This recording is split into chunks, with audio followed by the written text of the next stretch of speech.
Hinawakan ni Heyang si Sangwoo sa braso, at sa mga matang nakatitig, hinihiling niya na sabay silang pumunta sa prayer room. Bigla siyang hinampas ng claw ni Sangwoo sa likod ng ulo, at pinatumba siya dahil sa kakaiba ang kinikilos niya. Walang ibang pagpipilian si Sangwoo kundi ang gawin niyon. Habang dinadala siya ni Sangwoo sa isang lugar na ligtas, sinabi niya sa isang walang malay na si Heyang, na pinagsisisihan niya ang paggawa nito, pero kailangan niyang gawin ang mga bagay na ito, kung nangangahulugan ito ng pagprotekta sa mga taong pinapahalagahan niya.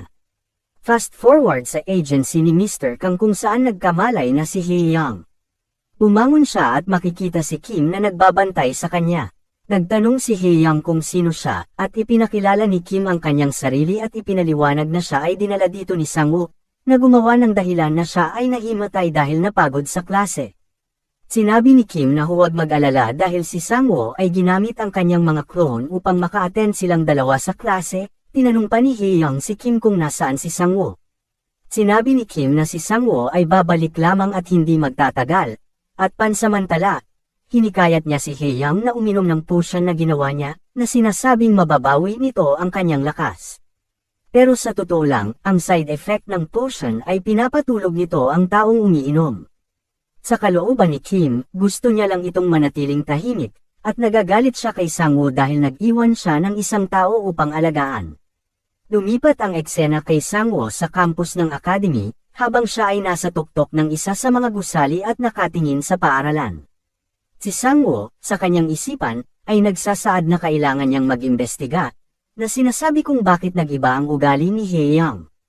Sinabi ni Sangwoo na kaya niyang sirain ang akademya, kung hindi lang dahil sa elixir na nakataya, at sinabi pa na hindi niya maaaring ipagsapalaran ang pagsara ng akademya, kaya kailangan niyang magmasid at gawin ito. Sinabi niya na wala ng oras upang maghintay para sa impormasyon mula kay Junyang, at nagpa siyang mag-imbestiga sa kanyang sarili. Tumalon siya sa pinakamataas na antas ng main building, at sa hindi inaasahang pagkakataon ay nakakita siya ng mga pira-pirasong salamin sa tabi ng bintana. Nagtataka, pinuntahan niya ito, at nakitang nakabukas na ang bintana. Habang papasok si Sangwoo, makikita ang isang misteryosong tao na nasa kwarto na. Gayunpaman, napag-alaman na si Junyang ito mismo, at sa sorpresa ni Sangwoo, siya'y napasigaw at nagtatanong kung bakit siya naririto. Pilit na tinakpan ni Junyang ang bibig ni Sangwoo at sinabihan siyang tumahimik.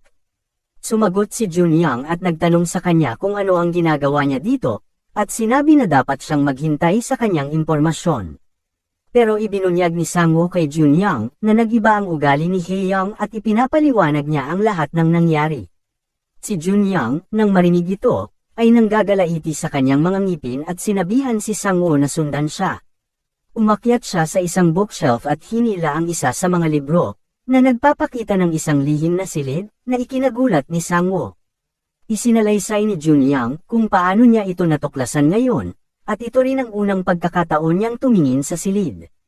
Sa kwartong ito, nakatuklas sila ng mga kamera at mikropono, at naisip nila na ang sinumang nasa kwartong ito ay palaging nakikipag-ugnayan sa isang tao. Habang si Junyang ay nangangalap ng ilang data, isang tunog ang bumulaga sa kanilang dalawa. Ang taong nasa likod ng pinto ay nagtatanong sa presidente sa loob ng silid. Nagulat sina Sangwoo at Junyang, at ang taong nasa likod ng pinto ay sinimulang itulak ito, gustong malaman kung sino ang nasa loob. Nagpanik si Junyang at nagtanong kung ano ang dapat nilang gawin, at ibinulalas ni Sangwoo na dapat silang tumakas. Tumanggi si Junyang at sinabi na kung ang isang taong nag-iingay at nawala bigla sa hangin sa isang tagong silid, ay magdudulot lamang ng kaguluhan kapag ito'y nalaman. Sa sinabing iyon, nagmungkahi si Sangwoo kay Junyang na gumamit siya ng isang kasanayan upang baguhin ang kanyang hitsura at boses, na sinasabi na siya ay may maraming mga kasanayan naman, kaya ang isang bagay na tulad nito ay madali lamang sa kanya. Si Junyang, na sinabihan niya si Sangwoo na tanga, sa pag-aakalang mayroon siyang kakayahan na sinasabi niya. At sa kabutihang palad, mayroon na talaga siya. Ginamit niya ang skill na tinatawag na chameleon, at ginamit ni Sangwoo ang kanyang subspace storage upang doon ay magtago. Ang taong nasa likod ng pinto ay biglang pumasok at nagtanong kung sino ang nasa loob. Si Junyang, na naging presidente, ay nagtanong sa guro kung ano ang problema. Ang guro, na nabigla, ay nagpahayag na hindi niya alam na narito pa rin siya. Pagkatapos ay nagsalita ang guro, at nagtanong kung siya ba ay tinawag ng kanilang master. At ito ay naging isang misteryo ngayon, at ito ay mabubunyag sa ibang pagkakataon. Si Junyang, na nalilito, ay nagpahayag na siya ay tinawagan, at pagkatapos ay sinabi ng guro na ito ay tungkol siguro sa dalawang B-class hunter na sina Sangwoo at Shin. Pinagpatuloy ni Junyang ang pag-uusap nila kahit na hindi niya alam ang mga nangyayari, at sinabi ng guro na gaya ng inaasahan, ang hindi pagsagot sa tawag ay ang tamang pagpipilian na aksyon, pero tinanggap ng guro ang tawag at hindi lang sumunod sa utos, at ito'y nagpagulo kay Shin.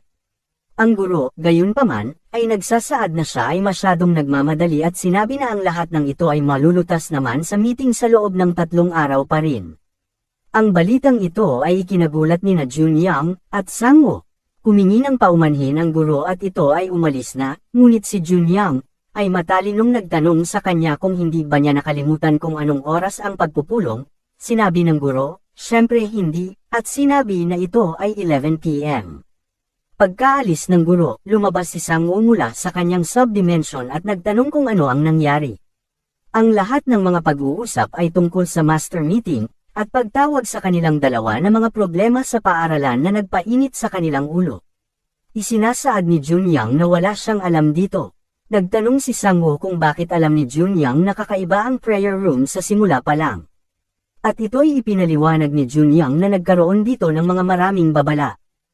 Lumipat ang eksena sa isang flashback ni Junyang na siya ay pumasok sa prayer room, na sinasabing ito ay isang mandatory class, at nang biglang, maraming nag-pop up na babala ang pumasok sa kanyang isipan, na nagsasabi na na-activate ang mental protection.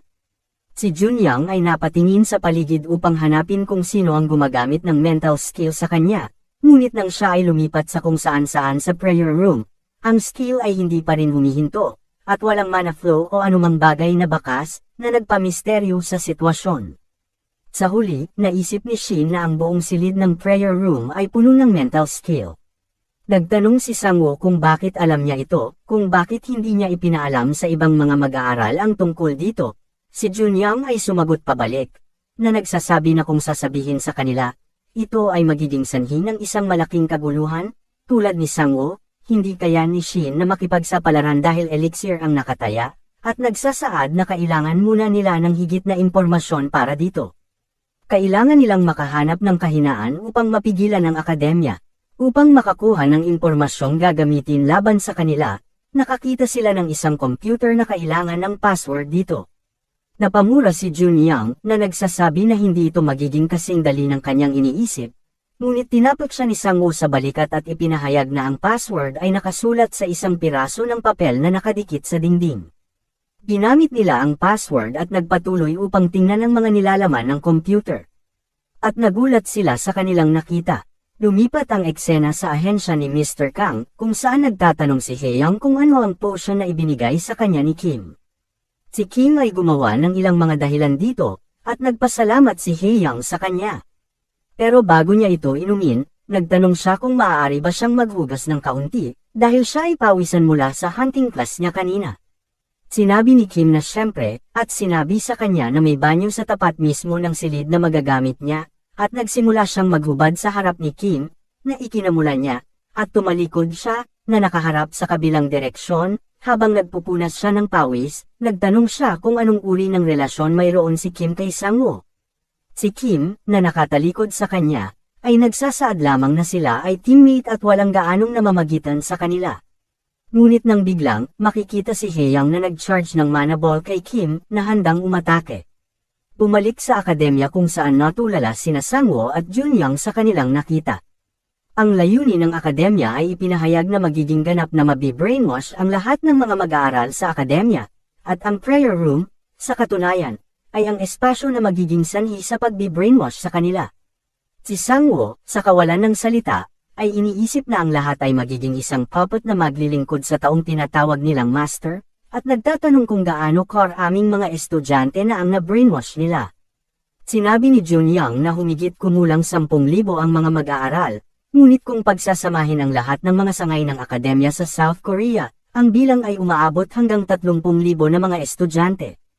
Hindi makapaniwala si Sangwoo, sinasabi na ang 30,000 brainwashed awakener ay gumagala sa buong paligid ng Korea.